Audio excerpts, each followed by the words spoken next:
नमस्कार विद्यार्थियों, मैं डॉक्टर रमेश सोनी उत्कर्ष क्लासेस के लाइव प्लेटफॉर्म पर आप सभी लोगों का स्वागत है। हम लोग आज टॉपिक पे चर्चा करेंगे विश्व के प्रमुख घास भूमियों के बारे में।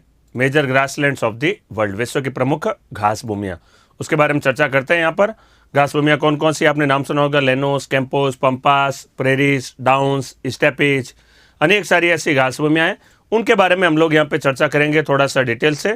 तो टॉपिक है हमारा विश्व के प्रमुख घास भूमियों के बारे में। पर्वतों से रिलेटेड क्वेश्चन किए थे हमने, याद करिए। नमस्कार सभी को, संतोष जी, आशु जी और प्रवीण जी, कौशिका जी, सभी को नमस्कार मेरी ओर से। तो टॉपिक में हम लोग चर्चा करेंगे विश्व के प्रमुख घास भूमियां, major grasslands of the world.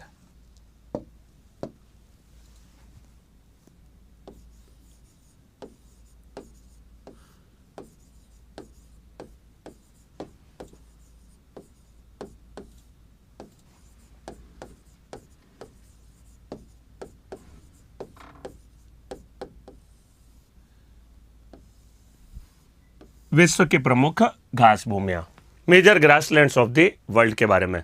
तो यहाँ पर जरा देखिएगा, उससे पहले सवाल क्या क्या तरीके से, किस तरीके से बनते हैं इसके अंतर्गत। कई बार घास भूमियों के 4 नाम दे रखे होते हैं, बताइए कौन सी घास भूमि अन्य 3 से भिन्न है। जैसे एक उदाहरण दे रहा हूं, लिखा आता है प्रेरीज, स्टेपेज,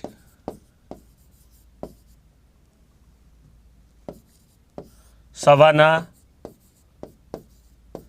वेल्ड। ये 4 ऐसे ऑप्शन दे रखे होते हैं, ABCD ऐसा दे रखा होता है। निम्न में से बताइए कौन सी ऐसी घास भूमि है जो अन्य 3 से भिन्न कहलाती है। तो ये कुछ समझने के लिए हम लोग चर्चा करेंगे। तो 2 तरह की घास भूमियाँ होती है, शीतोष्ण कटिबंध और उष्ण कटिबंधीय घास भूमि। तो temperate grassland and torrid grassland के नाम से। तो ये 2 तरह की घास भूमियाँ होती है। पहचान करना होता है कौन सी इनमें तीनों में से, चारों में से एक घास भूमि अलग है। तो यहाँ पर ये सवाना घास भूमि अलग है, बाकी वाले 3 एक जैसी घास भूमियाँ। ये शीतोष्ण कटिबंधीय घास भूमि है, सवाना घास भूमि उष्ण कटिबंधीय घास भूमि है। तो ये सारा अर्थात यहाँ पर पढ़ना होगा, अंतर इसमें और उनकी विशेषताएं वगैरह पढ़ना होगा। यहाँ पर आंसर कहलाएगा सवाना, क्योंकि वेल्ड है वो शीतोष्ण कटिबंधीय है, स्टेपेज शीतोष्ण कटिबंधीय है और प्रेरीज है वो भी शीतोष्ण कटिबंधीय घास भूमि है, जबकि सवाना घास भूमि है वो उष्ण कटिबंधीय घास भूमि है। ये क्या होती है, इस तरीके से क्वेश्चन बनता है। टाइप मैंने कुछ आपका सामने रखा है, ये एक प्रश्न। तो ऐसे कई तरीके से सवाल बनते हैं एग्जाम में। और ये घास भूमि कौन कौन से देशों में स्थित है, क्या क्या इनकी विशेषताएं हैं, ये सारे रिलेटेड इनसे बातें बनती है। तो यहाँ पर उसको समझने के लिए हम लोग एक टॉपिक समझेंगे। तो शब्द आता है ये उष्ण कटिबंधीय है या शीतोष्ण कटिबंध। तो उष्ण कटिबंध व शीतोष्ण कटिबंध क्या होता है, शायद पहले भी चर्चा की थी मैंने, आपके सामने एक बार फिर से कर देता हूं।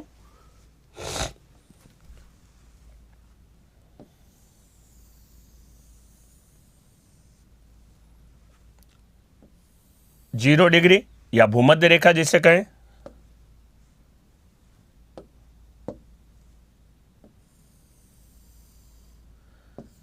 0 डिग्री या भूमध्य रेखा,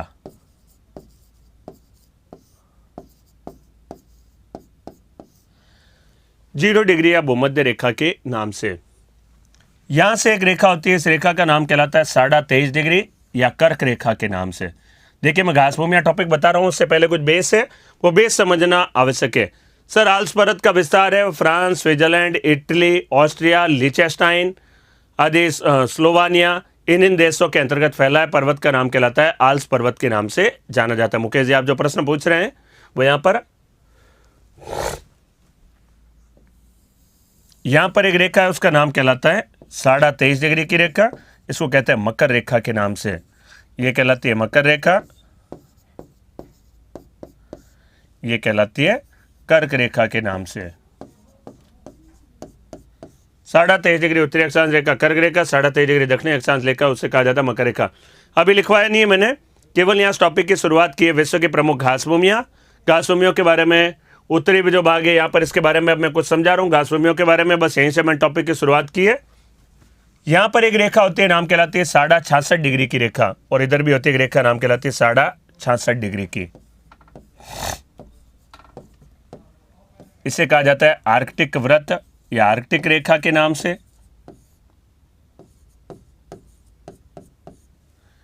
इसे कहा जाता है अंटार्कटिक रेखा के नाम से।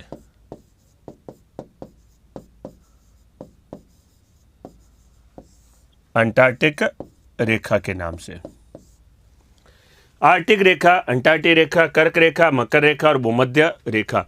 यहाँ पर कुछ मैंने रेखाओं के बारे में लिखा है। अब यहाँ पर बातें कुछ समझिएगा। उष्ण कटिबंध क्या होता है, शीतोष्ण कटिबंध क्या होता है, शीत कटिबंध शायद पहले भी समझाया होगा, एक बार पुनः समझा रहा हूँ क्योंकि इस टॉपिक से जुड़ रखा बिंदु है। जो नए जो जुड़ रखे साथ में, तो इस टॉपिक को जरा अच्छे समझिएगा।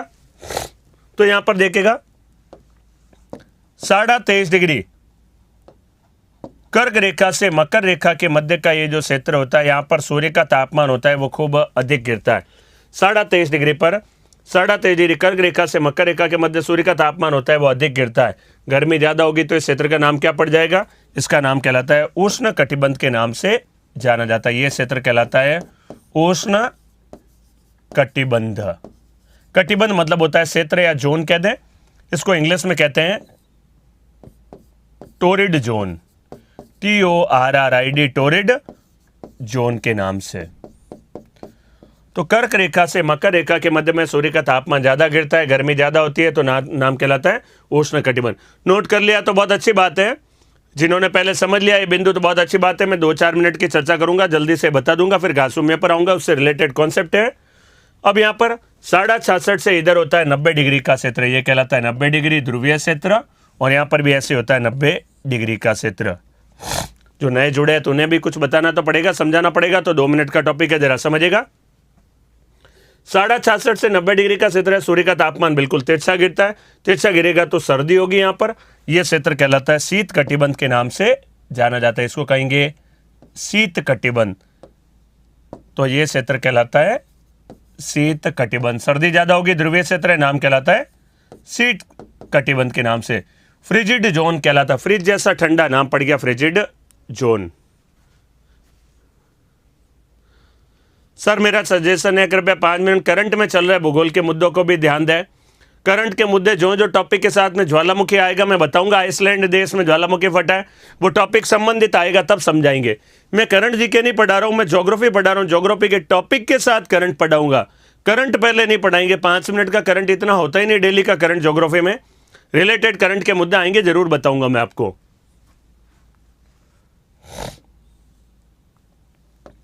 ये वाला है, ये जो क्षेत्र कहलाता है शीत कटिबंध के नाम से जाना जाता है। ये कहलाएगा शीत कटिबंध।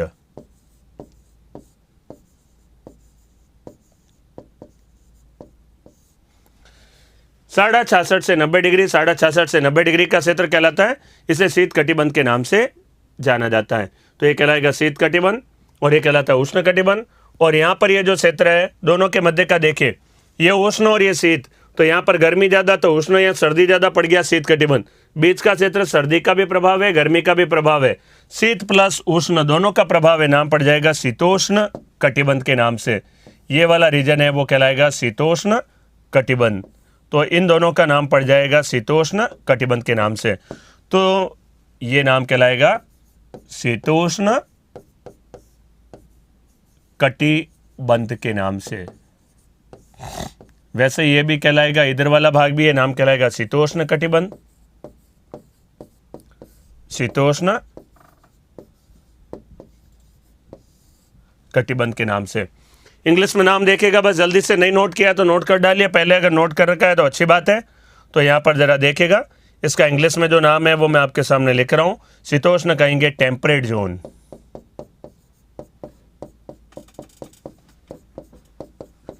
Temperate zone.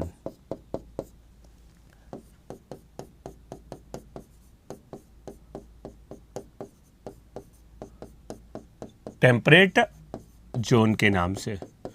तो ये कहलाएगा टोरिड जोन, ये कहलाएगा टेम्परेट जोन। और ये फ्रिज जैसा ठंडा हो जाएगा, नाम कहलाएगा शीतोष्ण शीत कटिबंध के नाम से। इसी को कहेंगे फ्रिजिड जोन के नाम से। तो मैं इसका नाम बाहर लिख रहा हूं यहां पर, फ्रिजिड, FRIZIDZONE, फ्रिजिड जोन के नाम से। और ये भी कहलाएगा फ्रिजिड जोन,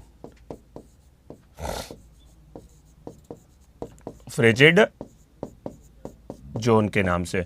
तो ये यहाँ पर तापमान के आधार पर संपूर्ण पृथ्वी को 5 तापमान पेटियों में बांटा जाता है। ये कहलाएगा उष्ण कटिबंध, शीतोष्ण कटिबंध, और ये शीत, दो है शीत कटिबंध, दो है शीतोष्ण और एक पूरा ये कहलाएगा उष्ण। तो टोटल हो जाएंगे, संपूर्ण पृथ्वी को तापमान के आधार पर 5 तापमान पेटियों में बांटा जाता है।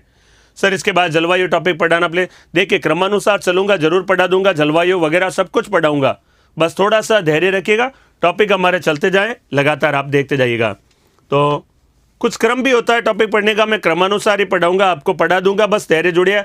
आजकल जलवायु पढ़ा भी दूंगा तो कौन सा परसों एग्जाम होने वाला है, समय आएगा उसके अनुसार हम पढ़ते रहेंगे, कुछ बेस बनाएंगे, उसके बाद टॉपिक पर आऊँगा तो ज़्यादा अच्छा रहेगा, बढ़िया रहेगा। वो क्रम का अधिकार मुझे दीजिएगा तो बढ़िया है, क्योंकि कौन से किस क्रम से पढ़ाते हैं वो जरा मुझे थोड़ा अधिकार दें तो अच्छा है। तो संपूर्ण पृथ्वी को तापमान के आधार पर 5 तापमान पेटियों में बांटा जाता है, उष्ण कटिबंध, शीतोष्ण कटिबंध 2 और 2 शीत कटिबंध, टोटल हो गए 5 ताप कटिबंध। तो ये बातें यहाँ पर महत्वपूर्ण है, चित्र बना लीजिए। मैं यहाँ पर एक लाइन लिख रहा हूँ, संपूर्ण पृथ्वी को, फर्स्ट फिर सीधी घास भूमियों पर आऊंगा टॉपिक, संपूर्ण पृथ्वी को, संपूर्ण पृथ्वी को तापमान के आधार पर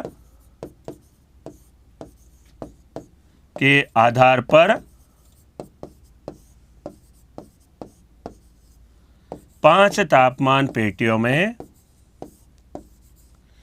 5 तापमान पेटियों में बांटा गया है।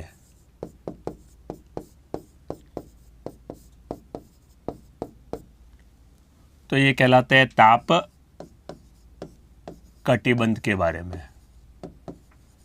ये जो वर्णन लिखा है मैंने, ताप कटिबंध है, 5 तापमान पेटियों में बांटा है। अभी घास भूमियां इससे संबंधित होगी, उपोष्ण कटिबंध वगैरह इससे रिलेटेड अभी नहीं है, घास भूमियों से, अन्यथा वो भी चर्चा कर देते। उष्ण कटिबंध, उपोष्ण, शीतोष्ण, समशीतोष्ण, कई सारे बिंदु आते हैं, यहाँ घास भूमियों से रिलेटेड 5 ही बिंदु है, तो ये जरा समझिएगा। शीत कटिबंध, शीतोष्ण कटिबंध व उष्ण कटिबंध के नाम से जाना जाता है।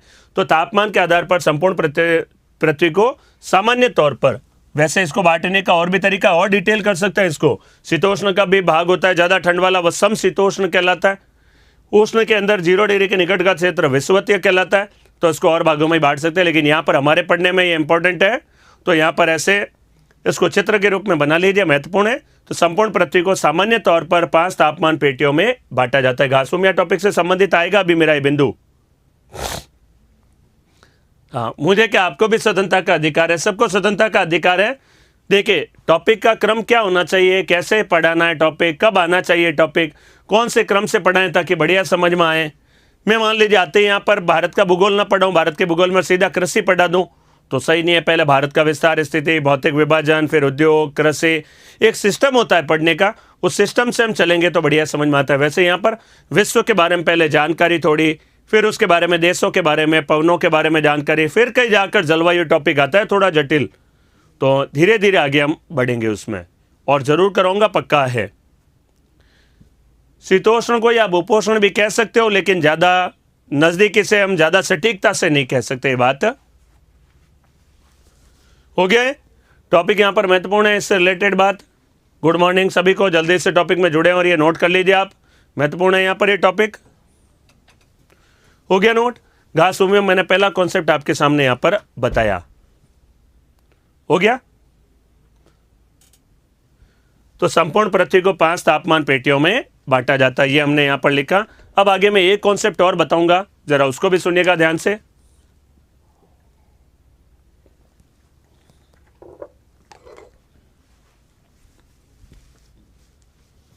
हो गया, तो लिखिएगा। आगे हम यहाँ पर ही आपने नोट कर लिया, इसके बाद में चित्र बनाए और वो कुछ बातें वहाँ पर लिखी, 5 तापमान पेटियाँ नोटिस कर लिया हमने। अब आगे देखिएगा, मैं कुछ बिंदु आपके सामने और दर्शाऊंगा, अच्छे से देखना। मैं मरुस्थल भी आगे टॉपिक पढ़ाऊंगा, उसका भी बेस है, और घास भूमियां टॉपिक का भी ये बेस रहेगा, तो इनको जरा ध्यान से आप लोग समझना। यहाँ पर अगला मेरा इंपॉर्टेंट बिंदु है, एक कॉन्सेप्ट तो मैंने तापमान पेटियां बता दी, और दूसरा और बता रहा हूं, फिर घास भूमियां समझ में आएगी 2 बिंदुओं को समझने के बाद में।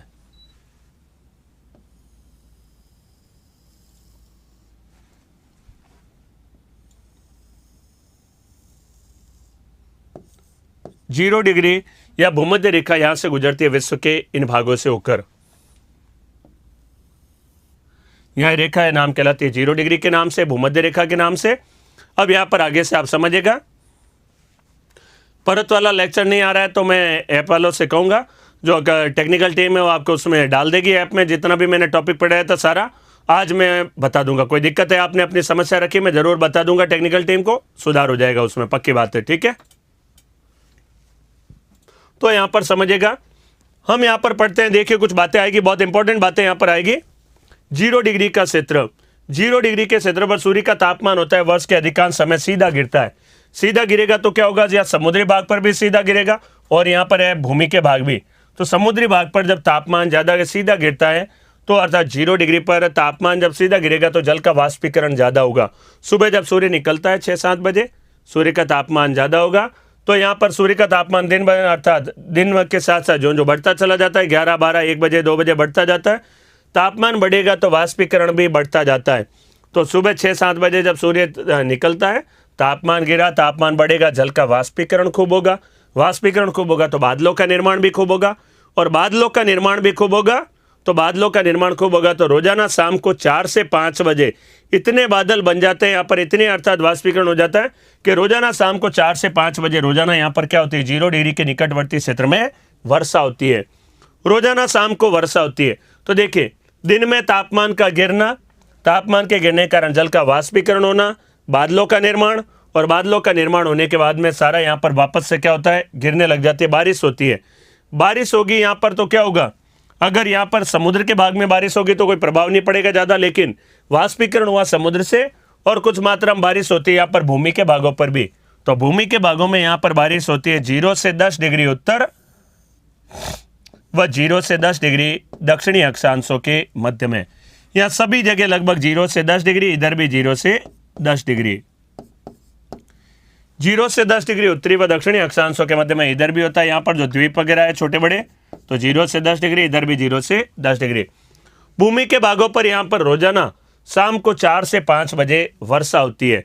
तो देखिए, दिन के समय तो भूमि पर तापमान गिरा खूब, और शाम को 4 से 5 बजे रोजाना वर्षा होती है।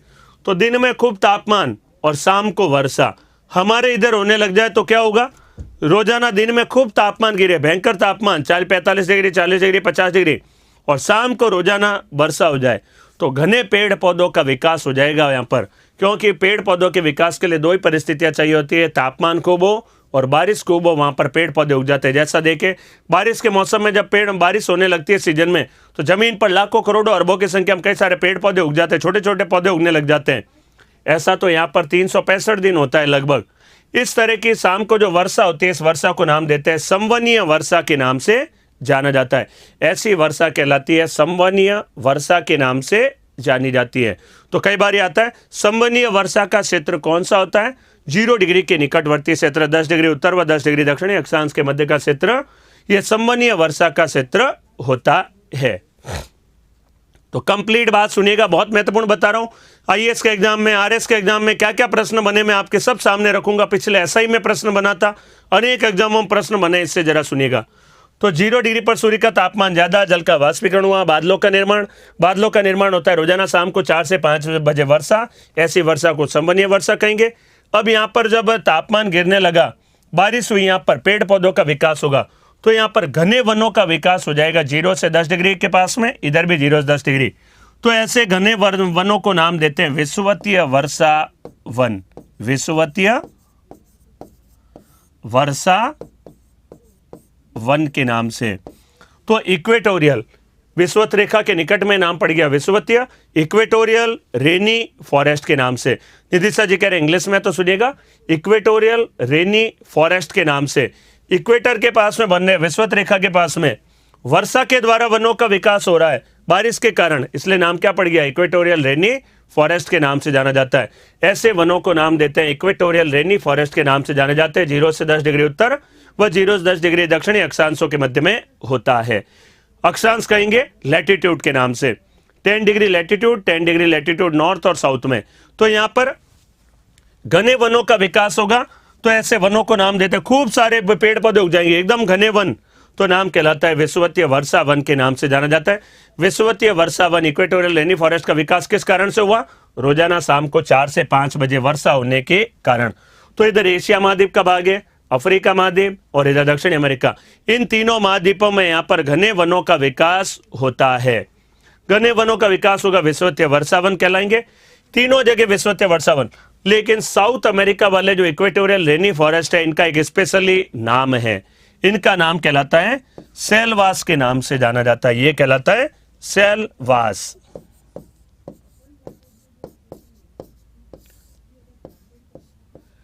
ये ऐसे वनों को नाम देते हैं, सेलवास के नाम से जाना जाता है। तो यहां पर जो घने वन बनते हैं इसको नाम देते हैं सेलवास के नाम से जाना जाता है। तो ये कहलाएंगे सेलवास। यहां पर सेलवास नाम नहीं, यहां पर इक्वेटोरियल रेनी फॉरेस्ट है। सेलवास स्पेशली नाम किसका है? साउथ अमेरिका के अंतर्गत जो इक्वेटोरियल रेनी फॉरेस्ट है, विषुवतीय वर्षावन है। भारत का भी बिल्कुल कुछ भाग आएगा, 8 डिग्री के पास में है, थोड़ा सा हिस्सा आएगा। केरल राज्य का कुछ भाग है, वो थोड़ा हिस्सा आता है, बिल्कुल आएगा। 10 डिग्री तक केरल राज्य का भाग भी आएगा। भारत का विस्तार 8 डिग्री से 8 डिग्री 4 मिनट से, तो भारत का भी थोड़ा सा भाग आएगा, लेकिन अधिकांश हिस्सा नहीं है। तो यहां पर घने वनों का विकास होगा, ऐसे वनों को नाम देंगे सेलवास। इन तीनों में भी ज्यादा घने वनों का विकास है साउथ अमेरिका में। साउथ अमेरिका में पेड़ पौधे खूब है। आजकल देखिए हम लोग कहते हैं कि दिल्ली जैसे शहरों में भी क्या हो रही है, ऑक्सीजन की कमी हो गई है। पढ़ा होगा आप लोगों ने, ऑक्सीजन है वो वायुमंडल में भी खूब कम है, क्योंकि मोटर वाहन वगैरह, फैक्ट्रियां वगैरह खूब है, तो कार्बन डाइऑक्साइड की मात्रा बढ़ रही है और ऑक्सीजन की मात्रा क्या हो गई है, कम हो गई है। ऑक्सीजन की मात्रा कम हुई है। अब ऑक्सीजन की जब मात्रा कम हो जाती है तो सांस लेने में क्या होगी, दिक्कत होगी। तो ये अमेजन नदी यहीं पर बहती है, इसी के क्षेत्रों में। यहीं पर एक नदी है, उस नदी का नाम कहलाता है अमेजन नदी। सारे बिंदु आऊंगा, देख के सुनिएगा। तो यहां पर दिल्ली जैसे क्षेत्रों में मैंने कहा ऑक्सीजन की कमी हो गई है, पेड़ पौधे कम हो गए, और यहाँ पर फैक्ट्रियां वगैरह बढ़ गई है, गाड़ियों की संख्या, मोटर वाहनों की संख्या बढ़ गई है, सारी बढ़ गई। तो यहाँ पर क्या हुआ है, यहाँ पर अर्थात हम कह सकते हैं दिल्ली जैसे शहरों में ऑक्सीजन की क्या हुई है, कमी। लेकिन यहाँ पर क्या है, विषुवतीय वर्षा वन के क्षेत्रों में तो घने वनों का विकास है, बहुत ज्यादा मात्रा में पेड़ पौधे हैं, लाखों करोड़ों अरबों की संख्या में पेड़ पौधे हैं। और अरबों की संख्या में पेड़ पौधे होंगे तो ये क्या करेंगे, ऑक्सीजन देंगे। तो ऑक्सीजन देंगे, तो ऑक्सीजन देते हैं तो ये अपने लिए नहीं, आसपास के सभी के लिए ऑक्सीजन देंगे। यहाँ पर शुद्ध मात्रा में ऑक्सीजन बहुत पैदा करेंगे, इसलिए इसका नाम कहलाता है, अर्थात विषुवतीय वर्षावन सेलवास को नाम दिया जाता है। विश्व के फेफड़ों के नाम से जाना जाता है। विश्व के फेफड़े कहा जाता है, तो विश्व के फेफड़ों के नाम से जाना जाता है। देखिए श्रीलंका में भी विषुवतीय वर्षावन होंगे, लेकिन आबादी बहुत ज्यादा होने के कारण विषुवतीय वर्षावन वहां पर क्या कर दिए जाते हैं, नष्ट कर दिए जाते हैं। लोग ज्यादा रहेंगे, पेड़ पौधों को काट देंगे, ठीक है। तो ये यहाँ पर ऑक्सीजन बहुत ज्यादा देगा, इसलिए इसे सेलवास वनों को नाम क्या दे देते हैं, विश्व के फेफड़ों के उपनाम से जाना जाता है, विश्व के फेफड़े।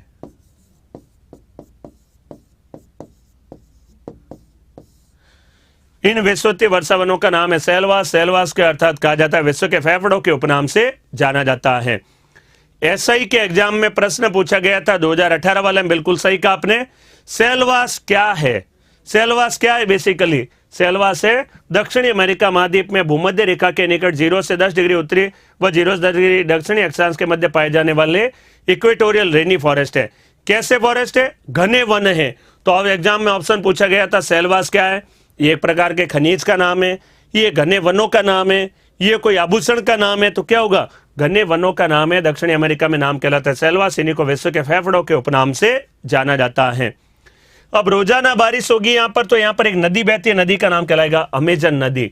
अमेजन नदी इसी विषुवतीय वर्षा वन क्षेत्र से होकर बहती है, और यहाँ पर अर्थात क्या होगा, ये नदी में पानी की मात्रा खूब रहती है। क्यों है, क्योंकि यहाँ पर एक तो यहाँ पर्वत है, इस जगह पर देखिए ये वाला क्षेत्र है, यहाँ पर एक पर्वत है, इस पर्वत का नाम कहलाता है एंडीज पर्वत के नाम से। एक तो एंडीज पर्वत के ऊंचे क्षेत्रों से आएगी बर्फ पिघल कर पानी है पहले से ही, और दूसरा बारिश का पानी, तो पानी दो जगहों से पानी मिल रहा है, एंडीज पर्वत के ऊंचे बर्फ के पिघलने के कारण, और दूसरा यहाँ पर हो जाता है अर्थात 0 डिग्री पर बह रही है, तो बारिश भी रोजाना होगी इस नदी में। बारिश होती है तो इस नदी में डबल पानी मिल रहा है, एक तो बर्फ पिघल कर और दूसरा हो जाता है यहाँ पर बारिश के माध्यम से जल। तो इस नदी में जल की मात्रा दुनिया में सर्वाधिक रहती है। सर्वाधिक जल बहाव वाली नदी, पानी की मात्रा सर्वाधिक जिस नदी में होती है उस नदी का नाम कहलाता है अर्थात अमेजन नदी के नाम से। इसलिए अमेजन नदी विश्व की सर्वाधिक जल बहाव वाली नदी है। जल बहाव वाली नदी। आलोक जी आपके सवाल का भी जवाब दूंगा, जरा थोड़ा सा धैर्य रखिए। तो सर्वाधिक जल बहाव वाली नदी है, उस नदी का नाम कहलाता है अमेजन नदी के नाम से। बात समझ में आई, अमेजन नदी में जल की मात्रा इतना क्यों होगा। अमेजन में जल की मात्रा इसलिए ज्यादा है क्योंकि एक तो ऊंचे पर्वत से बहकर आ रही है, बर्फ पिघल कर पानी मिल रहा है तो खूब है, बर्फ खूब पिघल रहा है, यहाँ पर पानी है। और दूसरा, बारिश भी रोजाना हो रही है नदी में, तो बारिश का भी पानी मिल रहा है, इसलिए यहाँ पर अर्थात अमेजन नदी है वो विश्व की सबसे ज्यादा जल बहाव वाली नदी है। तो ये कहलाती है। अब यहाँ पर तो ऑक्सीजन की कमी नहीं होगी, लेकिन यहाँ पर आबादी, पेड़ पौधे बहुत ज्यादा घनी मात्रा में, जीव जंतु वगैरह बहुत सारे होंगे, तो लोग तो आबादी कम रहती होगी इस क्षेत्र में, तो यहाँ पर आबादी कम रहती है। अन्यथा आसपास के जितने भी देश है वहां पर ऑक्सीजन क्या रहती है, पर्याप्त मात्रा में रहती है, क्योंकि यहाँ पर घनी मात्रा में वन है, इस कारण से यहाँ पर क्या होगा, तो अर्थात घनी मात्रा में वन है तो ऑक्सीजन खूब मिलेगी, इसलिए इन वनों को विश्व के फेफड़ों के उपनाम से जाना जाता है। यहाँ कुछ बातें हमने समझी। अब आगे समझिएगा घास भूमियों से टॉपिक क्या संबंधित है। अब यहाँ पर आएगा घास भूमियों से रिलेटेड कुछ बातों में, तो क्या टॉपिक है घास भूमियों संबंधी बातों में देखिएगा।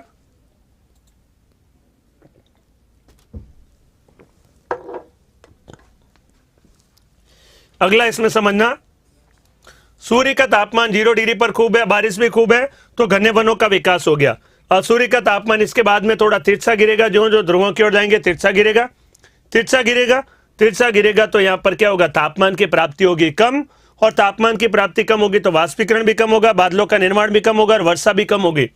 इसका मतलब विषुवत रेखा से ध्रुवों की ओर जाने पर वर्षा की मात्रा लगातार क्या होगी, कम होगी। वर्षा की मात्रा में कमी, ध्रुवीय क्षेत्र की ओर जाने पर वर्षा की मात्रा में लगातार कमी होती चली जाएगी। तभी आप देखिएगा यहां पर 10 से 20 डिग्री अक्षांशों के मध्य में, 10 से 20 डिग्री, इधर भी 10 से 20 डिग्री अक्षांशों के मध्य में, तो 10 से 20 इधर और 10 से 20 डिग्री इधर। यहाँ वर्षा की मात्रा क्या होगी, वर्षा की मात्रा होगी वो कम होगी, क्योंकि तापमान भी तिरछा गिर रहा है, जल का वाष्पीकरण भी कम होगा और वर्षा की मात्रा भी कम होगी। तो वर्षा की मात्रा भी कम होगी तो पेड़ पौधे भी कम हो जाएंगे, पेड़ पौधे संख्या में कम हो जाएंगे तो पीछे घास बच जाएगी यहाँ पर। तो यही जो घास का क्षेत्र है, ये घास भूमि कहलाती है, सवाना घास भूमि के नाम से जानी जाती है। यहाँ पर ये जो घास भूमि है 10 से 20 डिग्री और इधर भी 10 से 20 डिग्री, इस घास भूमि का नाम कहलाता है सवाना घास भूमि के नाम से जानी जाती है। 10 से 20 डिग्री अक्षांशों के मध्य में जो घास भूमि उगती है उसे सवाना घास भूमि कहा जाता है। ग्रासलैंड, घास भूमि क्या होती है, घास उगती है अनेक सारी, छोटे बड़े कई सारे, बीच बीच में पेड़ पौधे भी उग जाते हैं। कई घास भूमि होती है सामान्यतः केवल घास ही नहीं होगी, छोटे मोटे पेड़ पौधे भी उगेंगे बीच में, लेकिन घास की प्रधानता रहेगी, जमीन पर घास उगेगी तो घास भूमि कहलाएगी। घास से युक्त भूमि घास भूमि के नाम से, बारिश की मात्रा कम होगी तो घास उगेगी, पेड़ पौधे कम हो जाएंगे।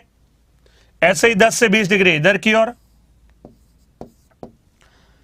और यहां तो 10 से 20 डिग्री यहां पर हो जाएगा तो समुद्री भाग आ जाएगा आधा। तो अब समुद्र के भाग पर तो घास भूमि उगे नहीं, भूमि का कुछ भाग रिमेनिंग रहा, वहां पर घास का विस्तार हो जाएगा और यहां पर भी घास का विस्तार होगा। यहां पर ये जो घास भूमि पाई जाती है, देखिए यहां से लगाकर इधर तक ये जो घास भूमि है और यहां तक की ये जो घास भूमि है, इनका कुछ नामकरण दिया जाता है। ये घास भूमि कहलाती है कैंपोस, कैंपोस घास भूमि। और इधर जो घास भूमि होगी इसका नाम कहलाएगा लेनोस के नाम से, लेनोस घास भूमि। तो दक्षिणी अमेरिका महाद्वीप के उत्तरी भाग में जो घास भूमि होती है वो कहलाती है लेनोस। दक्षिणी अमेरिका महाद्वीप के दक्षिणी भाग में जो घास भूमि नाम कहलाती है कैंपोस के नाम से। तो लेनोस और कैंपोस दो घास भूमियों का यहाँ पर विस्तार है दक्षिणी अमेरिका में। अब इधर घास भूमि है तो यहाँ भी होगी घास भूमि, इधर तो देखिए घास भूमियों का यहाँ पर अभाव हो जाएगा, क्योंकि यहाँ पर देश है उसका नाम इसी सीध में यहाँ पर भी आनी चाहिए, लेकिन यहाँ पर Laos, Cambodia, Thailand, Vietnam, Myanmar आदि देश है। यहाँ पर क्या आबादी बहुत ज्यादा है तो घास भूमियां यहाँ पर क्या कर दी है, समाप्त कर दी है। तो यहाँ पर ये जो घास भूमियां केवल सवाना घास भूमि और यहाँ पर पाई जाती है लेनोस व कैंपोस घास भूमि का विस्तार पाया जाता है। ये बातें कुछ समझ में आई होगी। ये घास भूमि कहलाती है सवाना, दोनों तरफ है इसका नाम। और अफ्रीका महाद्वीप के 10 से 20 डिग्री अक्षांश और 10 से 20 डिग्री अक्षांशों के मध्य उत्तरी और दक्षिणी दोनों गोलार्धों में घास भूमि पाई जाती है, नाम कहलाती है सवाना घास भूमि के नाम से जानी जाती है। हर जगह सवाना घास भूमि नहीं है, यहाँ पर सवाना घास भूमि है, यहाँ पर लेनोस है नाम और यहाँ पर कैंपोस। इन सभी जगहों पर यहाँ पर एक पट्टी के रूप में 10 से 20 डिग्री के मध्य घास भूमि का विस्तार पाया जाता है। दक्षिणी अमेरिका में नाम है लेनोस और कैंपोस। यहाँ पर घास भूमि नाम कहलाती है सवाना और इधर भी है सवाना। तो सवाना घास भूमि दोनों तरफ है अफ्रीका में, 10 से 20 डिग्री उत्तर में भी, 10 से 20 डिग्री दक्षिणी अक्षांशों के मध्य में भी। अब यहां पर समझिएगा एक दो इंपॉर्टेंट बातें और है, मरुस्थल का भी एक कॉन्सेप्ट आएगा।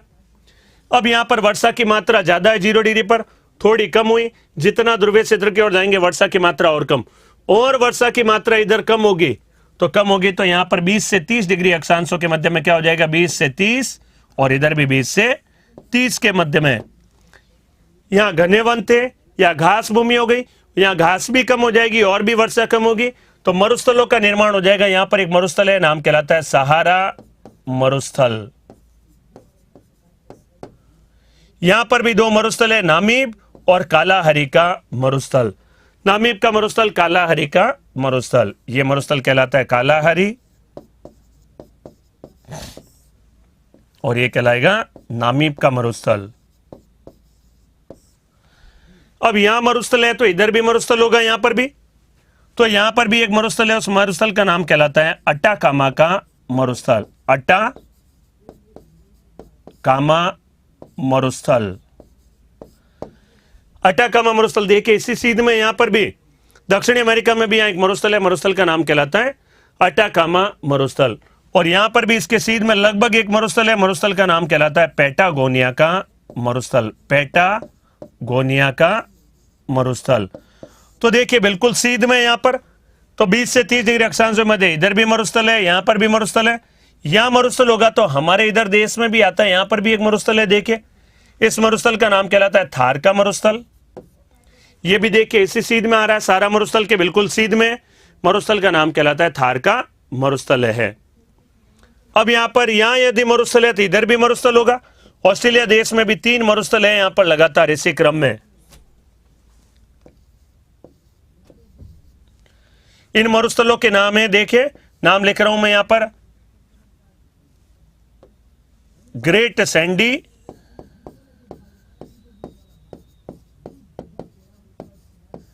इसका नाम कहलाता है गिब्सन,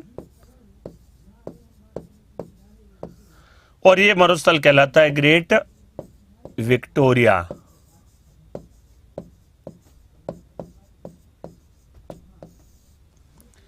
ग्रेट सैंडी, गिब्सन और ग्रेट विक्टोरिया मरुस्थल है, वो सारे देखिए इन्हीं जगहों पर है।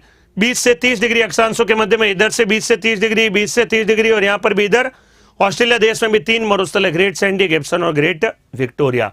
तो मेरा कहने का तात्पर्य यहां पर 0 से 10 डिग्री उत्तरी व दक्षिणी अक्षांशों के मध्य घने वनों का विकास पाया जाता है, विषुवतीय वर्षा वन, इक्वेटोरियल रेनी फॉरेस्ट कहलाता है। 10 से 20 के मध्य में घास भूमि है, सवाना घास भूमि, इधर लेनोस और कैंपोस।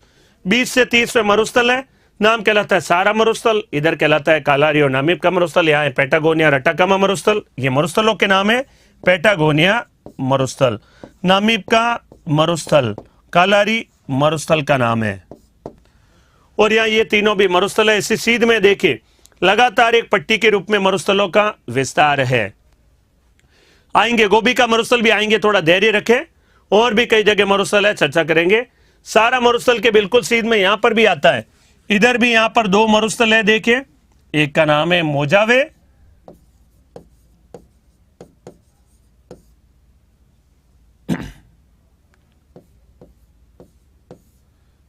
और दूसरा है सोनोरान मरुस्थल।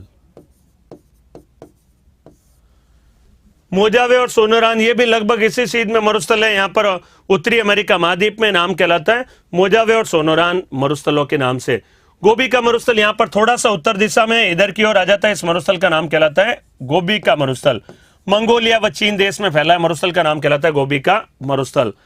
इसका मतलब विश्व के अधिकांश मरुस्थलों का विस्तार 20 से 30 डिग्री अक्षांशों के मध्य में, अधिकांश, सारे नहीं है, मैंने कहा कुछ मरुस्थल और भी कारण से बनते हैं। विश्व के अधिकांश मरुस्थलों का निर्माण 20 से 30 डिग्री अक्षांशों के मध्य में उत्तरी व दक्षिणी गोलार्धों में।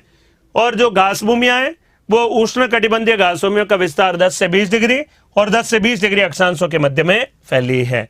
तो ये घास भूमियों के कुछ नाम हुए, उष्ण कटिबंधीय घास भूमियां। इसके अलावा भी कई सारी घास भूमियां, इसके बारे में चर्चा करूंगा। ये मेरे कॉन्सेप्ट रहे यहाँ पर, सारी बातें जो मैंने आपको बताई। अब इसका वर्णन मैं आपके सामने लिखूंगा, उसको जरा आपको नोट कर डालना है। विषुवतीय वर्षावन, सेलवास इत्यादि अनेक बातें, ये सारे हमारे लिए महत्वपूर्ण रहेंगे। ठीक है, कच्चा चिट्टा भी बना दूंगा और यहाँ पर वर्णन भी आपके सामने लिख रहा हूं। ये सारी जितनी बातें बोली यहाँ पर महत्वपूर्ण रहेगी। ठीक है, देखिए लिखते हैं हम वर्णन यहाँ पर।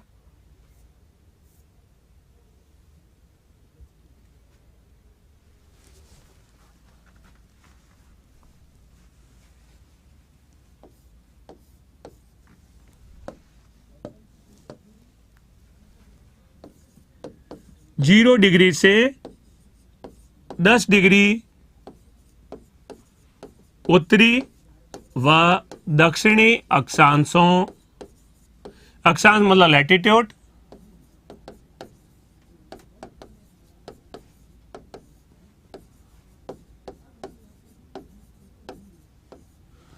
जीरो से 10 डिग्री उत्तरी व दक्षिणी अक्षांशों के मध्य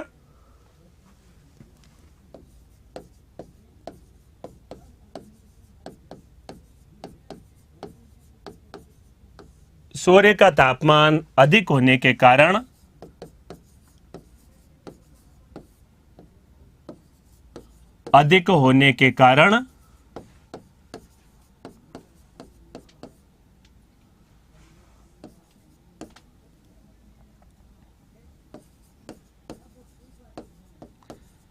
समुद्री भागों में, नोट कर लीजिए, बहुत ही महत्वपूर्ण बातें लिखवा रहा हूं, एग्जाम में आए हुए प्रश्न भी मैं आपको यही सॉल्व कराऊंगा। सूर्य का तापमान अधिक होने के कारण समुद्री भागों में जल का वाष्पीकरण अधिक होता है।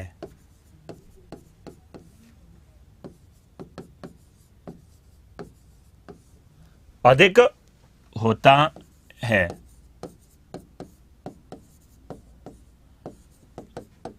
अंततः बादलों का निर्माण भी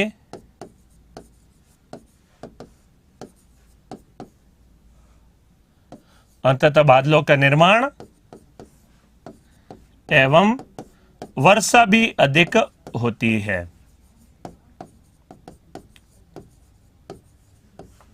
बादलों का निर्माण और वर्षा भी अधिक होती है। इसलिए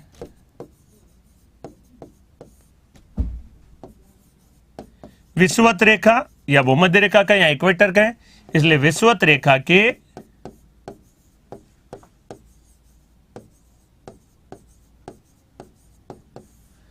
निकटवर्ती क्षेत्रों, इसलिए विषुवत रेखा के निकटवर्ती क्षेत्रों में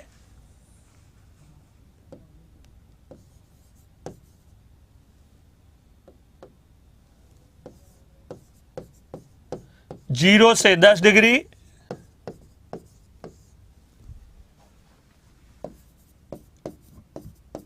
उत्तरी व दक्षिणी अक्षांशों के मध्य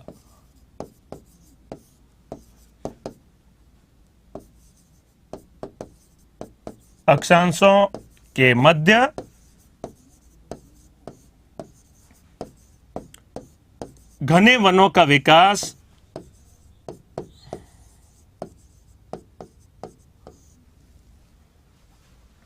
पाया जाता है।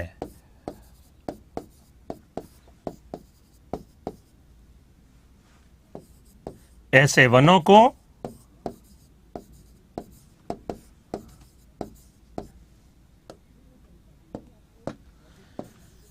विषुवतीय वर्षा वन, इक्वेटोरियल रेनी फॉरेस्ट, विषुवतीय वर्षा वन कहा जाता है। विषुवतीय वर्षा वन, इक्वेटोरियल रेनी फॉरेस्ट कहा जाता है।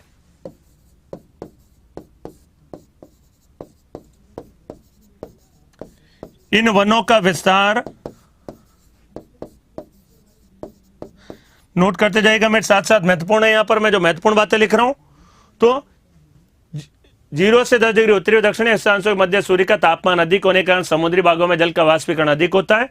अंततः बादलों का निर्माण और वर्षा भी अधिक होती है। इसलिए विषुवत रेखा के निकटवर्ती क्षेत्रों में 0 से 10 डिग्री उत्तरी व दक्षिणी अक्षांशों के मध्य घने वनों का विकास पाया जाता है। ऐसे वनों को विषुवतीय वर्षा वन कहा जाता है। तो ऐसे वनों को नाम दिया जाता है, विषुवतीय वर्षा वन के नाम से जाना जाता है। तो ऐसे वन कहलाते हैं इक्वेटोरियल रेनी फॉरेस्ट कहलाते हैं। ऐसे वनों का विस्तार कहां कहां पर है? ऐसे वनों का विस्तार हमने पढ़ा था, देखिए 3 महाद्वीपों में। एशिया महाद्वीप कहलाता है ये भाग, इधर कहलाता है अफ्रीका महाद्वीप, और ये कहलाता है दक्षिणी अमेरिका महाद्वीप। तो एशिया, अफ्रीका व दक्षिणी अमेरिका महाद्वीपों में ऐसे वनों का विकास पाया जाता है। ऐसे वनों का विस्तार दक्षिणी अमेरिका,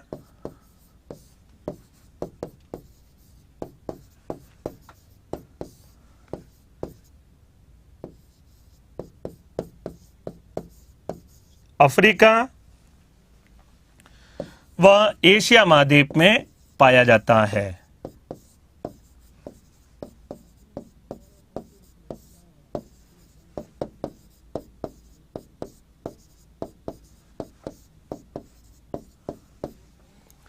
तो ऐसे वनों का विस्तार है दक्षिण अमेरिका में, अफ्रीका में व एशिया महाद्वीप में पाया जाता है। ये बातें इसमें इंपॉर्टेंट है। तो घने जंगल का या वन का एक ही बात है, वन जंगल एक ही शब्द है, कोई उसमें अंतर नहीं है। ऐसे वनों का विस्तार दक्षिण अमेरिका, अफ्रीका व एशिया महाद्वीप में पाया जाता है। दक्षिणी अमेरिका महाद्वीप में, अमेरिका महाद्वीप में, कॉन्टिनेंट में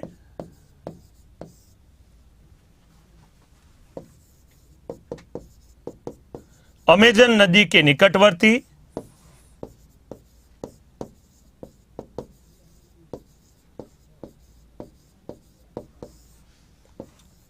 विषुवतीय वर्षा वन को, इक्वेटोरियल रेनी फॉरेस्ट को, विषुवतीय वर्षा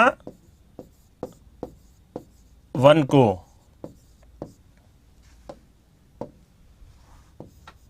क्या नाम दिया जाता है? सेल्वास। विषुवत रेखा के निकटवर्ती विषुवतीय वर्षा वन को सेल्वास, यहां तक नोट कर लीजिए। सारी बातें महत्वपूर्ण लिखाई मैंने। बातें समझ में आ रही है नहीं? बताइए मुझे जल्दी से। सारी बातें जो मैंने बताई बढ़िया समझ में आई है नहीं? इक्वेटोरियल रेनी फॉरेस्ट क्या है? 0 से 10 डिग्री उत्तरी और दक्षिणी अक्षांशों के मध्य में ऐसे वनों को नाम देते हैं विषुवतीय वर्षा वन। 3 महाद्वीपों में विस्तार है, दक्षिण अमेरिका, अफ्रीका व एशिया। दक्षिण अमेरिका में ऐसे वनों को नाम क्या देते हैं? सेल्वास कहा जाता है। यहां तक बातें समझ में आई है नहीं? बताइए। जो बातें मैंने आपको बताई, जो तथ्य बताए मैंने, वो सारे आए या नहीं समझ में?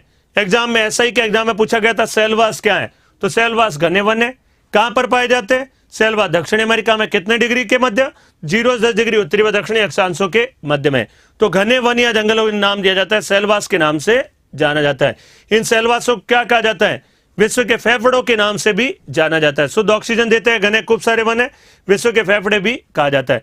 कौन सी नदी के निकट है ये वन? तो कहलाते हैं अमेजन नदी के निकट में है ऐसे वन। ये सारे तथ्य यहां पर महत्वपूर्ण है। सारी बातें आ गई यहां समझ में? नोट हो गया यहां पर? यहां तक जो मैंने आपको लिखवाया नोट इसमें करना जरूरी है, क्योंकि एग्जाम में सवाल बनते हैं इससे, सारे टॉपिक से रिलेटेड क्वेश्चन बना करते हैं यहां पर। तो ऐसे विषुवतीय वर्षा वन को सेल्वास कहा जाता है। हो गया नोट?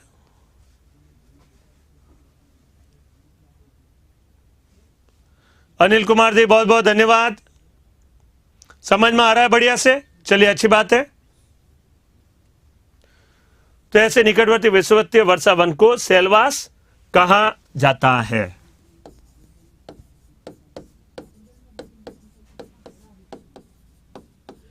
ऐसे विषुवतीय वर्षा वन कहलाते हैं, सेल्वास के नाम से जाना जाता है।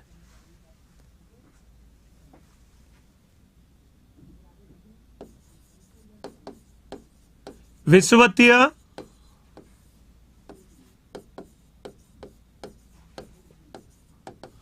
वर्षा वनों का विकास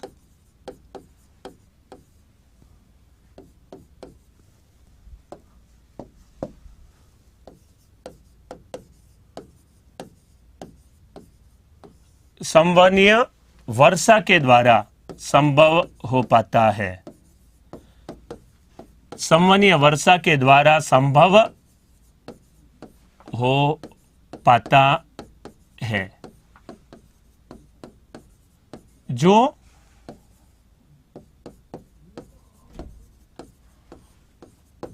भूमध्य रेखा के निकट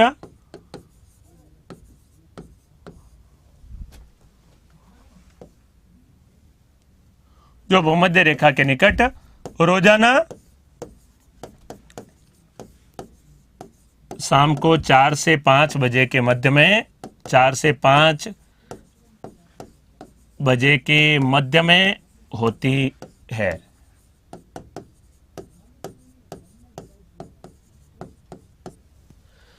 रोजाना शाम को 4 बजे 5 बजे के मध्य में वर्षा होती है। ऐसे वन वर्षा को नाम देते हैं संवहनीय वर्षा के नाम से जाना जाता है। ये बहुत ही इंपॉर्टेंट बिंदु है। ऐसी वर्षा कहलाती है, संवहनीय वर्षा के नाम से जानी जाती है। तो संवहनीय वर्षा कहलाएगी। ये सारी बातें हमने यहां पर लिखा 0 डिग्री और उसके निकटवर्ती भागों में। यहीं पर एक बात लिखना था, मैं यहां पर पैरा बदल के एक बात और लिख रहा हूं।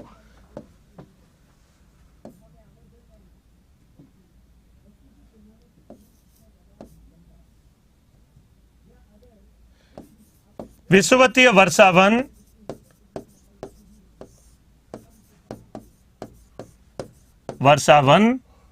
सेलवास को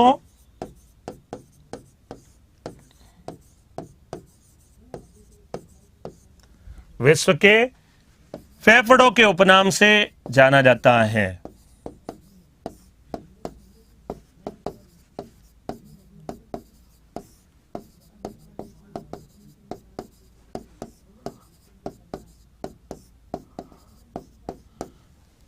विश्व के फेफड़ों के उपनाम से जाना जाता है। विषुवतीय वर्षावन जो सेलवास है, उन्हीं को नाम दिया जाता है विश्व के फेफड़ों के उपनाम से जाना जाता है। क्यों? शुद्ध ऑक्सीजन प्रदान करेंगे, नाम कहलाएगा विश्व के फेफड़ों के उपनाम से जाने जाते हैं। सर कल वाले क्वेश्चन पीडीएफ कहां मिलेंगे? पीडीएफ उसमें डाल देंगे, जरा जल्दी से आज मैं टेक्निकल टीम को बात करके उसमें मिल जाएगा आपको पीडीएफ, तो उसमें डलवा देंगे आपके ऐप के अंदर। तो बस थोड़ा सा धैर्य रखिएगा, एक आध दिन में आ जाएगा, ठीक है। विषुवतीय वर्षावन सेलवास को विश्व के फेफड़ों के उपनाम से जाना जाता है। तो यहां पर 0 से 10 डिग्री तक की बात की हमने, नोट हो गया यहां तक सारी बातें हमने जो चर्चा की, ये सारी बातें हमने यहां पर चर्चा की, महत्वपूर्ण है। यहां पर ये टॉपिक एग्जाम में पूछे जाते हैं।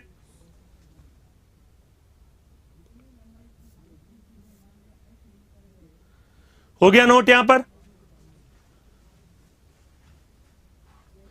समझ में आ रहा है बढ़िया से?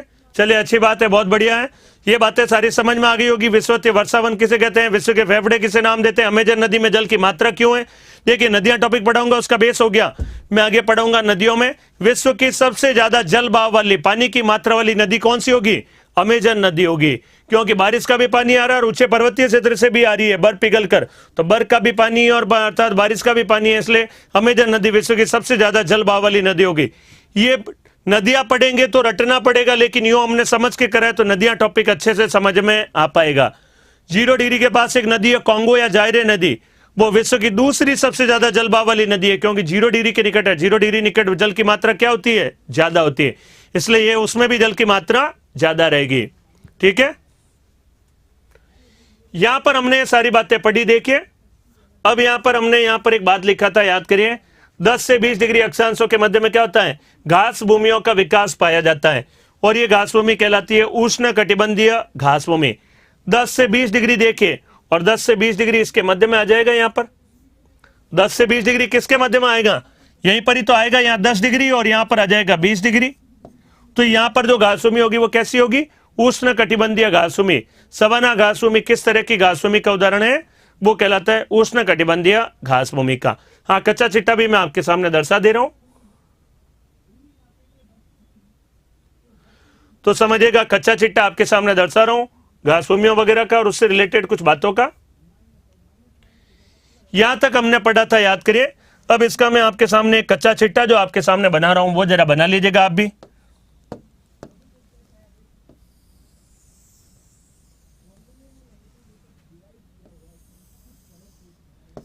0 डिग्री,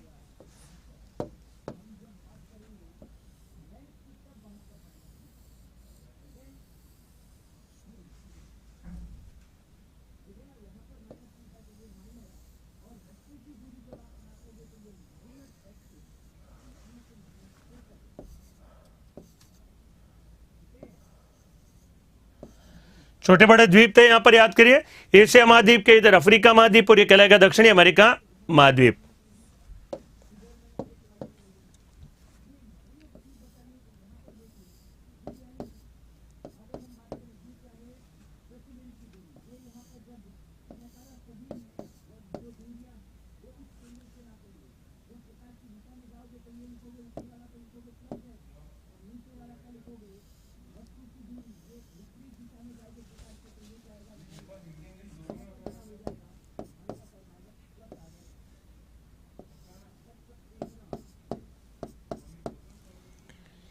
यहां ये जो पाए जाएंगे इन वनों को नाम देते हैं विषुवतीय वर्षा वन के नाम से।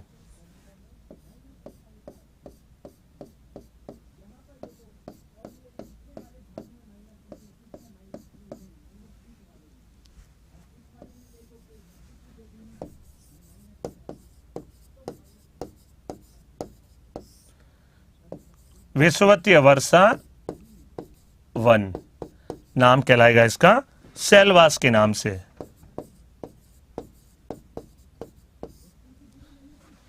ये भी सारे कहलाएंगे विषुवतीय वर्षा वन। और यहां पर हमने पढ़ा था 10 से 20 डिग्री अक्षांशों के मध्य में।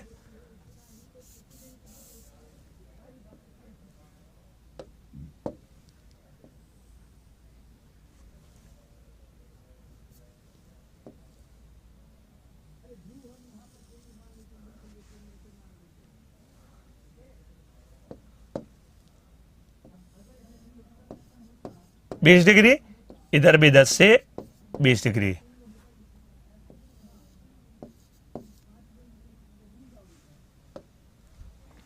यहां पर चित्र बना रहा हूं, आप भी कच्चा चिट्टा ऐसे बना लीजिएगा।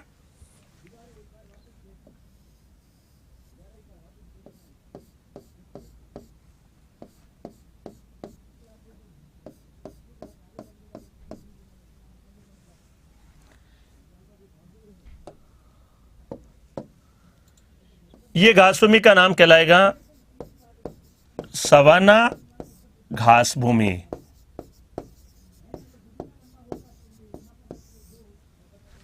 यहां पर भी नाम दे रहा हूं सवाना घास भूमि।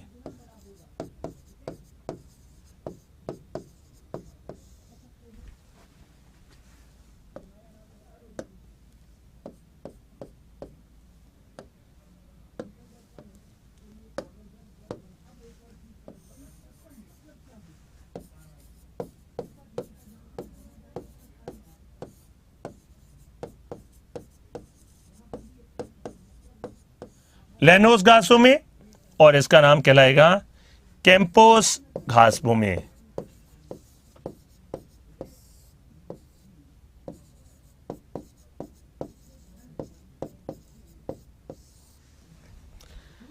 विषुवतीय वर्षा वन, सेलवास, लेनोस घास भूमि, कैंपोस घास भूमि, और यहां पर कहलाएगी सवाना घास भूमि, और ये कहलाएंगे विषुवतीय वर्षा वन के नाम से। और बीच वाले जो मध्य वाले वन है नाम कहलाएंगे विषुवतीय वर्षा वन के नाम से। ये कहलाएंगे विषुवतीय वर्षा वन। मध्य में जो विषुवतीय वर्षा वन, फिर सवाना घास भूमि दोनों तरफ, लेनोस घास भूमि, कैंपोस घास भूमि का विस्तार। यहीं पर एक नदी बहती है, आपने सही कहा। भूमध्य रेखा को 2 बार काटने वाली इधर नदी है, नदी का नाम कहलाता है कोंगो या जायरे नदी के नाम से। देखिए भूमध्य रेखा को 2 बार काटती है कोंगो या जायरे नदी 0 डिग्री पर, और यहां पर एक नदी बहती है, उस नदी का नाम कहलाता है अमेजन नदी के नाम से। यह अमेजन नदी, और यह कहलाएगी कोंगो या जायरे नदी के नाम से। हाँ, तो 2 बार ही 10 डिग्री होगा। एक बार 0 से 10 डिग्री इधर, 0 से 10 डिग्री इधर, 0 से 10 इधर, 0 से 10 डिग्री इधर, दोनों तरफ होगा।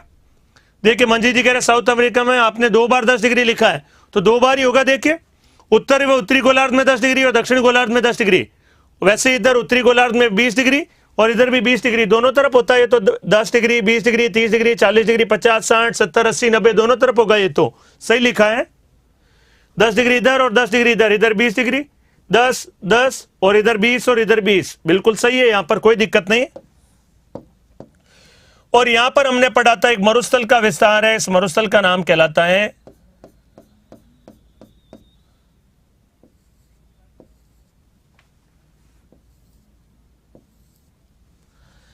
या मरुस्थलों के विस्तार पाए जाते हैं।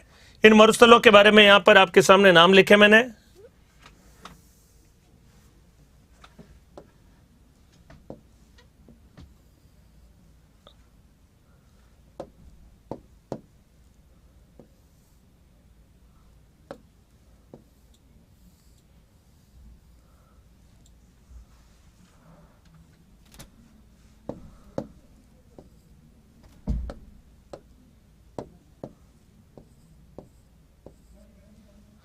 तीन मरुस्थल इधर की और 2 कुछ मरुस्थलों के नाम यहां पर लिखे।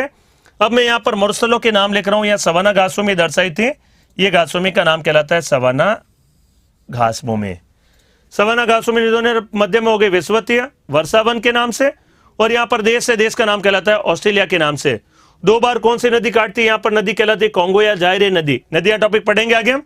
कोंगो या जायरे नदी भूमध्य रेखा विषुवत रेखा को 2 बार काटती है। अब यहां पर मैं आपके सामने कुछ मरुस्थलों के नाम लिख रहा हूं, यहां पर महत्वपूर्ण है।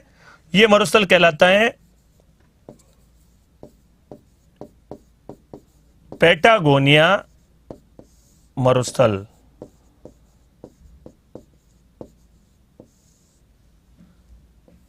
ये कहलाता है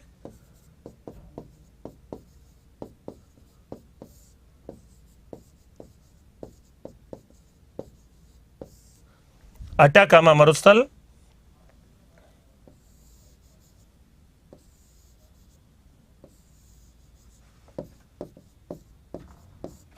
ग्रेट सैंडी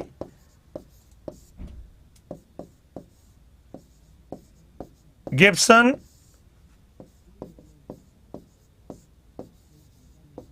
नोट कर लीजिए, बढ़िया चित्र आप भी बना लीजिए। ग्रेट विक्टोरिया मरुस्थल, तो ये सब मरुस्थलों के नाम है। यहां पर 20 से 30 डिग्री अक्षांशों के मध्य मरुस्थलों का विस्तार पाया जाता है।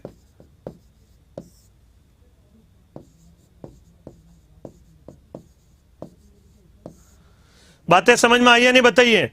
एशिया में घास भूमियां पहले थी, लेकिन आबादी इतनी ज्यादा हो गई भारत, चीन इत्यादि देशों में कि घास भूमि अब क्या हो गई है, समाप्त हो गई है। लोगों की आबादी जा रहा है कि पेड़ पौधे घास भूमियां साफ कर देगी, तो एशिया में अब घास भूमियों का विस्तार नहीं रहा है। पंपास घास भूमि अलग तरह की है, वो अलग जगह दर्शाऊंगा, थोड़ा धैर्य रखेगा। अभी घास भूमियां पूरा नहीं हुआ है टॉपिक, अभी पंपास, प्रेरीज, डाउन्स, स्टेपीज, अनेक घास भूमियां वो सब दर्शाऊंगा। बस समय आने पर थोड़ा कल का आज का इंतजार करना पड़ेगा। आज के बाद समय हो रहा है, आज तो कल मैं आऊंगा तो pampas, prairies, steppes, downs, veld और उसके अलावा कैंटरबरी घास भूमि सब दर्शाऊंगा मैं आपको, उसमें थोड़ा समय लगेगा। यह मरुस्थल है, नाम कहलाता है कालाहारी मरुस्थल, और यह कहलाता है नामीब मरुस्थल।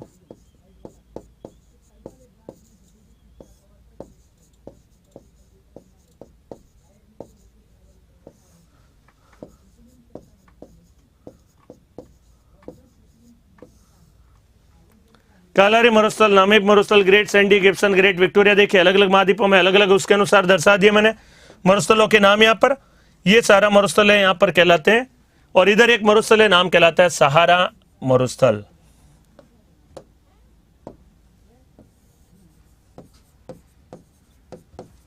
सहारा मरुस्थल, ये सारे आप चित्र के रूप में बना लीजिए। डिटेल से मैंने सारी बातें यहां पर लिख दी है चित्रों के रूप में। 10 से 20 डिग्री, 20 से 30 डिग्री के मध्य में यहां पर एक लाइन डाल रहा हूं, इसका नाम कहलाता है 20 से 30 डिग्री, 30 डिग्री, और यहां पर भी है 30 डिग्री। ये सारा मैंने यहां पर चित्रों के नाम से लिख दिया। डाउन्स घास भूमि ऑस्ट्रेलिया में, बिल्कुल सही कहा मेरा जी आपने। मैं हाथों से जो बनाऊंगा उसका पीडीएफ नहीं मिलेगा यहां पर, तो जरा मैं जो बनाऊं चित्रों को अच्छे से देखकर समझकर बढ़िया से नोटिस कर ले, महत्वपूर्ण रहेगा। हाँ, मरुस्थल और घास भूमियां अलग अलग ही बताऊंगा मैं आपको। घास भूमियां शुरू किया हमने टॉपिक, मरुस्थल ये केवल कॉन्सेप्ट के लिए यहां पर नाम लिखे, मरुस्थल नहीं पढ़ाऊंगा, केवल नाम छोड़ा है। अब मैं कल आऊंगा घास भूमियों की शुरुआत करूंगा। ये तो समझना तो पड़ेगा ना कॉन्सेप्ट में रोहित जी, क्या अर्थात यहां पर 0 डिग्री पर घने वन, फिर घास भूमियां, फिर मरुस्थल का निर्माण होता है, कॉन्सेप्ट तो समझना पड़ेगा ना। वर्णन मैंने कहा किया, अभी इनके बारे में डिटेल वर्णन तो किया ही नहीं है। कालाहारी में क्या कहां पर पाया जाता है, किस देश में है, कैसा मरुस्थल है, कौन सी जनजाति रहती है, वो तो अब बताऊंगा यहां पर, वो नहीं चर्चा करूंगा अभी इस वाले में। यहां पर मैंने चर्चा किया कॉन्सेप्ट केवल सबसे 0 से 10 डिग्री उत्तरी और दक्षिणी अक्षांशों के मध्य में पाया जाता है विषुवतीय वर्षावन, फिर घास भूमियां, और उसके बाद पाए जाते हैं मरुस्थल। तो विषुवतीय वर्षावन, फिर घास भूमियां, और उसके बाद मरुस्थलों का विस्तार पाया जाता है। ये मैंने मिक्स हो रहा है, तो थोड़ा सा अच्छे से ध्यान से सुनिए, मुझे बढ़िया से समझ में आएगा। ध्यान रखकर, कर मैं नहीं कहते, मन लगाकर पढ़िए, मन लगाकर इधर देखिए, अपने आप समझ में आएगा। समझ में आया नहीं मुझे जरा कमेंट करके बताओ। काफी सारी जो बातें लिखी हैं बढ़िया समझ में आया नहीं, कमेंट करके बताएं मुझे।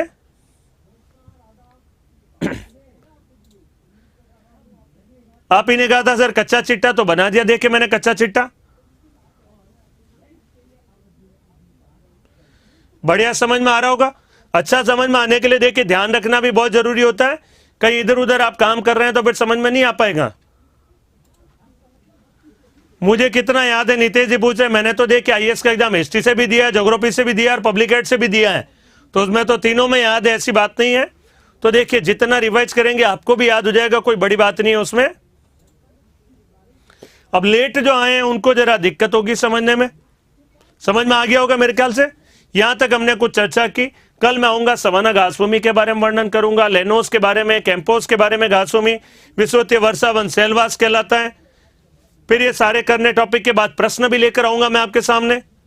तो सारे बढ़िया से समझना है, उसके लिए आपको याद रखना जरूरी है, रिवाइज करना जरूरी है।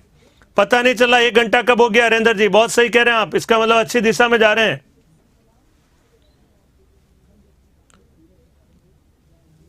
हो गया। यहां पर नदी तो कहलाती है कोंगो नदी और यहां कहलाती है अमेजन। अब इतने नाम लिख दूंगा तो फिर कंफ्यूजन हो जाएगा और ज्यादा, कईयों कंफ्यूजन हो रहा है, इसलिए मैं ज्यादा नाम नहीं लिखूंगा। यहां पर बहुत ही गहरा डिटेल नक्शा बना दिया मैंने यहां पर इसके बारे में। यही जो नक्शा यहां पर बनाया था वही बात वहां पर भी बनाई है। देखिए विश्व नक्शे में यही तो बातें समझाई थी। यहां पर ये सारी बातें यहां पर थी। घने वनों का विकास या सवाना घासभूमि, मरुस्थलों का विस्तार, यही सारा चित्र मैंने वहां पर बनाया कच्चे चिट्टे के रूप में। हाँ, याद नहीं हो रहा तो क्या उपाय? रामकरण जी सही बोल रहे हो आप। 500 बार रिवाइज करिए, अपने आप याद हो जाएगा। 500 बार देखेंगे। बाबू सिंह जी आपका भी कमेंट दिखाई दे रहा है मुझे। 500 टाइम रिवाइज करिए, अपने आप याद हो जाएगा कोई भी चीज, कोई दिक्कत नहीं है। समझ में आ गई होगी बातें अच्छे से, बढ़िया से। यहां तक मेरा आज कॉन्सेप्ट रहेगा। कल फिर मैं आगे इससे आगे चर्चा करूंगा इन घासभूमियों का वर्णन वगैरह। घासभूमियों का टॉपिक टेस्ट में भी रहेगा, संडे के दिन याद रखिएगा, पक्का है। तो अच्छे से तैयारी रखिएगा, बढ़िया से याद करना, रिवाइज करना। इसको नहीं समझ में आया तो 5 बार वीडियो देखना और उसके बाद में, ठीक है। कल मिलेंगे हम, धन्यवाद।